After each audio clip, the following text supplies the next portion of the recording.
The warning battery low start vehicle in the Chevy Malibu means that the electronic systems in your car feel that the voltage in the 12-volt battery drops either due to a parasitic draw or just because the battery is old and weak, or maybe it isn't charged properly by the alternator.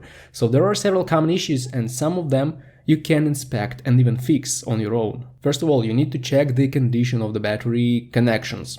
They should be tight. You may clean and retighten the clamps to make sure everything is okay. Also, it would be nice to track down the wire from the negative terminal of the battery and see if the main ground connection on the metal body part looks okay and the wire itself is not damaged. Then your Malibu has the possibility to see the live data of battery voltage on the dashboard. Turn on the ignition, scroll to the battery voltage screen and check the current voltage. If it's lower than 12.2 volts right now when the engine is off, it's already a sign of a weak battery. But if you remain on that screen and start the engine, you will be able to check if your alternator is working. Here's what should happen. At the moment when you are cranking the engine, the voltage should drop, but not lower than 10.5-11 volts for a moment.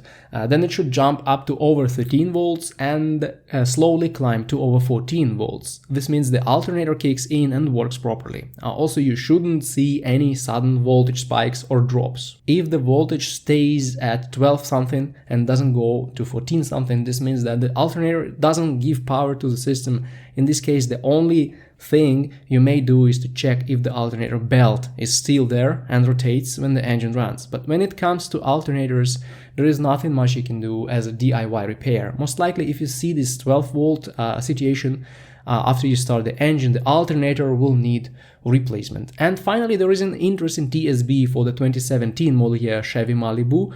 Now, the bulletin number is 16NA388, and it says about the malfunctioning front view camera module that can drain your battery after you turn off the car. I believe in the 2018 model year Chevy fixed this parasitic drain, but if yours is 2017, you may just ask your dealership to reprogram the module and this will fix the problem.